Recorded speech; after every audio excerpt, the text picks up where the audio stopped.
찬송가 80장 찬송하겠습니다. 80장입니다.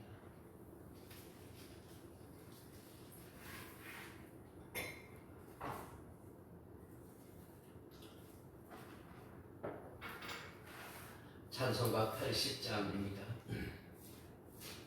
존지에 있는 이름 중 귀하고 높은 이름, 주 나시기 전 지으신 구주의 이름 예수. 주 앞에 내가 엎드려 그 이름 찬송하문, 내 귀에 들린 말씀 중 귀하신 이름 예수. 주 십자가에 달릴 때 명패에 쓰인 대로, 저 유대인의 왕이요 고 우리 왕이시라. 주 앞에 내가 엎드려 그 이름 찬송하문, 내 귀에 들린 말씀 중 귀하신 이름 예수.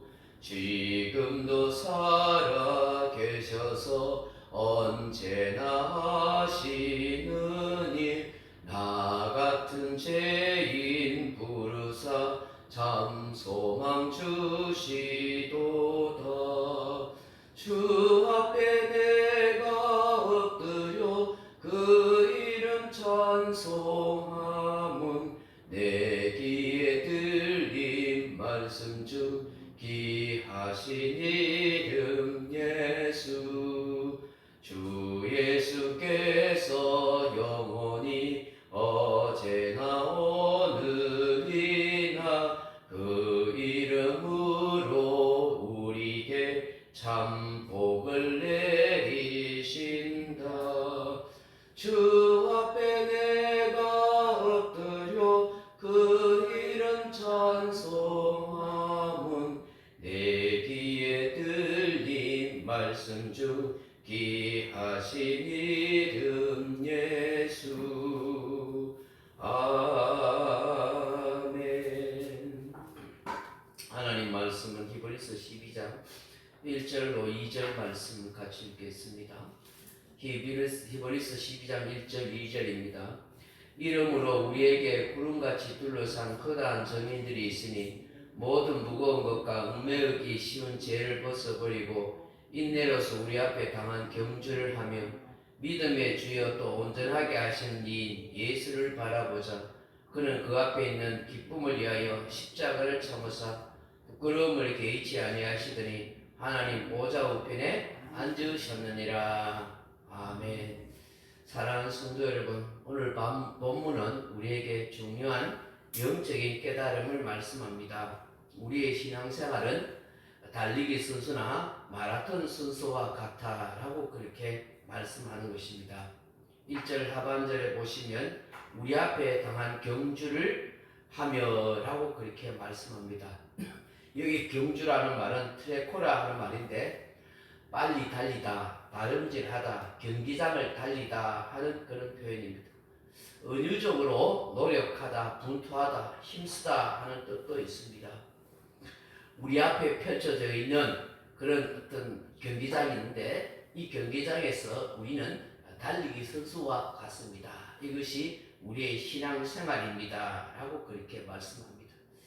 히브리서 기자는 우리가 이런 달리기 선수, 마라톤 선수와 같은데 이 마라톤 선수가 잘 달리기 위해서는 세 가지 것이 필요한데 이것은 마치 우리 신앙생활에 아주 중요한 핵심 세 가지와 같다라고 그렇게 말하는 것입니다.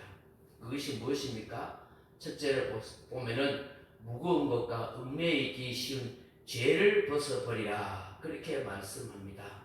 12절 1절에 다시 보시면 이러므로 우리에게 구름같이 둘러싼 허다한 정인들이 있으니 모든 무거운 것과 얽매이기 쉬운 죄를 벗어버리고 라고 그렇게 말씀합니다. 여러분 달리기 선수를 보면 알 수겠지만 달리기 선수들은 할 수만 있으면 복장을 가볍게 그렇게 해서 달리려고 합니다. 그래서 요즘은 최첨단 그런 어떤 그 선수 유니폼을 만들어서 그렇게 입습니다. 여러분, 이 선수가 잘 달리기 위해서는 어떻게 해야 됩니까? 살을 빼려고 노력도 하고 체중 조절도 하고 그렇게 하지 않습니까? 그런데 달리기 선수가 마치 등산하는 사람들처럼 여러 가지 가방이나 배낭을 메고 그렇지 않습니까? 그리고 살을 막 찌어서 그렇게 하면은 어떻게 제대로 달릴 수가 있겠습니까? 신발을 여러분 간편하게 신어야지 슬리퍼를 신고 어떻게 잘 달릴 수가 있겠습니까? 이처럼 우리의 신앙생활에 있어서 우리가 경주를 해야 되는데 여러 가지 인생의 무거운 염려, 근심, 걱정을 가지고 또 여러 가지 제약의 습관을 가지고서는 제대로 신앙생활을 걸어갈 수나 달려갈 수가 없다는 것을 말씀합니다. 우리가 신앙생활을 잘 하기 위해서는 무엇보다도 세상에 대한 애착, 또 걱정, 염려, 근심, 또 우리의 잘못된 제약된 습관 이런 것들 다 벗어버려야 우리가 신앙생활을 제대로 잘 할 수가 있고 달려갈 수 있다 하는 것을 말씀하는 것입니다. 두 번째로 우리가 신앙의 다른 박제를 잘 하기 위해서는 어떻게 해야 한다고 말씀합니까? 인내로서 우리 앞에 강한 경주를 하며 라고 그렇게 말씀합니다. 달리기 선수가 특히 마라톤 선수는 42.19km를 달려요. 그 얼마나 힘들겠어요. 그 달리다 보면은 이 고비가 온대요. 지쳐서 중단하고 싶고 힘들어서 주저앉고 싶고 이런 일이 많이 생긴다는 거예요. 여러분, 오늘 우리 신앙생활도 마찬가지잖아요. 이 신앙생활을 평생 하다 보면은 고비가 와요. 때로는 시험도 오고 때로는 마음 상할 때도 오고 때로는 건강의 위기도 오고 여러 가지 삶의 걱정과 고난이 있을 때가 있거든요. 그런 것들을 잘 극복해 가야 돼요. 그렇게 하기 위해서는 잘 참고 견뎌야 된다 하는 것입니다. 여러분, 신앙생활을 잘하는 사람들 보면은 오래 참음이 있는 사람입니다. 인내 끈이 긴 사람입니다. 믿음의 사람들은 다 인내의 사람이었습니다. 참지 못하고 포기하고 하나님의 약속을 끝까지 붙들지 않았으면 결코 승리자의 삶을 살아갈 수가 없었습니다. 노아의 방주를 생각해 보십시오. 노아가 방주를 만드는 동안 수많은 사람들의 조롱과 비난이 있어도 그걸 잘 참고 견뎠기 때문에 노아와 그 가족이 구원받지 않았습니까? 아브라함도 하나님의 약속을 받았지만 수십 년을 기다리고 또 기다렸습니다. 이삭도 야곱도 다윗도 특히 요셉도 하나님께서 꿈을 주셨지만 그 꿈을 실현하기 위해서는 긴 고난의 세월을 그렇게 지내야 하고, 다윗도 기름 부음을 받았지만 오랫동안 사울 왕에게 쫓기다니면서 광야에 고생하고 눈물 흘린 세월을 보내야 했던 것입니다. 이처럼 성경은 인내하고 견뎌낸 사람들만이 하나님께 쓰임받고 승리하는 삶을 산 거예요. 사도 야고보는 야고보서 5장 10절에 보면 형제들아 주의 이름으로 말한 선지자들의 그 고난과 오래 참음을 본을 삼으라 그렇게 말씀하고 있습니다. 여러분, 인내하면 떠오르는 사람은 누굽니까? 욥이잖아요. 욥이 얼마나 고난의 세월을 오래 보냈습니까? 그래서 야고보서 5장 11절을 보면 보라 인내하는 자를 우리가 복되다 하나니 너희가 욥의 인내를 들었고 주께서 주신 결말을 보았느니라. 주는 가장 자비하시고 긍휼히 여기시는 분이시니라. 그렇게 말씀하고 있는 거예요. 이 요한계시록 14장 12절에 보면 이런 말씀이 있어요. 성도들의 인내가 여기 있나니 그들은 하나님의 계명과 예수에 대한 믿음을 지키는 자니라고 그렇게 말씀합니다.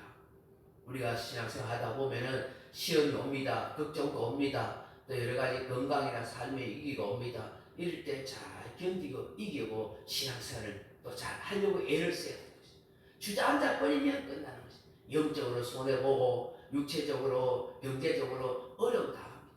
다 읽고 난 뒤에 나중에 후회하면서 뒤늦게 하나님께 찾아오면 얼마나 손해가 많고 아픔과 괴로움이 많겠습니까?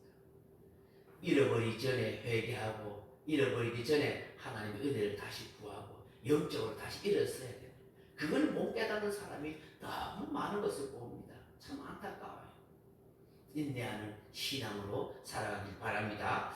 마지막으로 어떤 말씀을 합니까? 예수를 바라보라 그렇게 말합니다. 2절에 보면 믿음의 주요 온전케 하시는 예수를 바라보자. 여기 믿음의 주요 하는 말은 이 주요라는 말이 알케코스 하는 말인데 왕, 통치자, 권세자, 지도자 하는 뜻입니다. 온전하게 하시니라 하는 말은 텔레오테스라는 말인데 완성하는 사람, 완성자 그런 뜻이에요. 믿음의 주요 온전하게 하시니라 하는 말은 믿음을 완전하게 가장 믿음의 본을 보이고 제시해주는 왕, 통치자, 지도자 그분이 누구라고요? 예수입니다. 우리의 믿음의 근본, 본질을 우리에게 보여주시고 모범이 되게 하시는 분이 바로 예수님. 그분을 바라보라 하는 것입니다. 이게 바라보다 하는 말은 아폴라오 하는 말인데 주시해라. 주의 깊게 생각해라. 다른 곳에 눈을 돌리지 말고 고정시키고 집중하라. 누구에게? 예수님께. 모든 믿음의 근원이 되고 우리에게 믿음의 길을 제시하는 예수님만 바라봐라. 예수님 바라보면 시험들이 없고 넘어질 일이 없어요. 아이가 달려가는데 앞만 보면 달려가면 되는데 옆을 보고 뒤를 돌아보다가 자빠지고 엎어지는 거예요. 아빠만 보면 되는데 엉뚱한 데 보다가 넘어지는 거예요. 예수님만 바라보면 되는데 자꾸 사람 보고 환경 보고 형편 보다가 신음 들고 실족하는 거예요. 물론 우리가 교회에서 잘해야 되고 성도들도 잘해야 되겠죠. 근데 사람들이 신앙생활 하다가 자꾸 사람 때문에 시험하고 들고 뭐 이런저런 누구 때문에 환경 때문에 걸려 넘어지는 것은 다 목표 꼬린 지점을 못 봐서 그런 거예요. 마라톤은요 딱 꼬린 지점만 보고 가야 되는 거예요. 그 꼬린 지점이 누구예요? 예수님. 예수님이 저기 꼬린 지점이 예수님. 그 예수님 바라보면은 넘어질 일도 없고 시험 당할 일도 없고 속상해도 극복하고 넘어져도 다시 얼른 오뚜기처럼 일어설 수가 있는 것이죠. 주님 바라보면 돼요. 베드로가 예수님 바라볼 때는 물 위를 걸어가다가 풍랑 보다가 물에 빠져 허젓게 되잖아요. 예수님 바라보면 하나님의 놀라운 은혜 가운데 충만하게 신앙생활 할 수 있을 줄로 믿습니다. 구름같이 흐다란 증인들이 수많은 사람들이 다 하늘나라 천국에 들어간 거 바로 이 세 가지 때문에 갈 수가 있었다는 것이죠. 온갖 세상 염려, 걱정, 무거운 짐 다 내려놓고 참고 견디면서 예수님 바라보다가 하늘나라 천국에 갔다. 이 구름 같은 수많은 정의들이 있으니까 너희들도 이 믿음의 경주와 다른 박제를 잘해서 천국에 입성하도록 해라.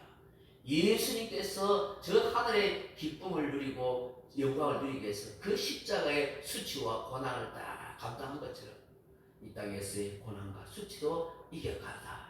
그러면 기쁨과 영광이 있을 것이다. 라고 그렇게 말씀하는 것이죠. 오늘 이 새벽에 신앙의 세 가지 중요한 요소 꼭 기억하고 기도하십시다. 주여 내 인생에 무거운 짐과 같은 그런 제약된 생각이나 잘못된 생활 습관 모든 것을 주님께 다 맡기고 내어 던지게 하옵소서. 어떤 환경과 형편 속에서도 내가 시험에 들지 않고 잘 견뎌갈 수 있는 인내의 사람이 되게 하옵소서.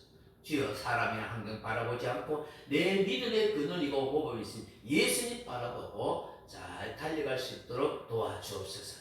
그렇게 기도하는 저와 여러분 되길 주님의 이름으로 축원합니다. 각자 기도하시다 돌아가시기 바랍니다.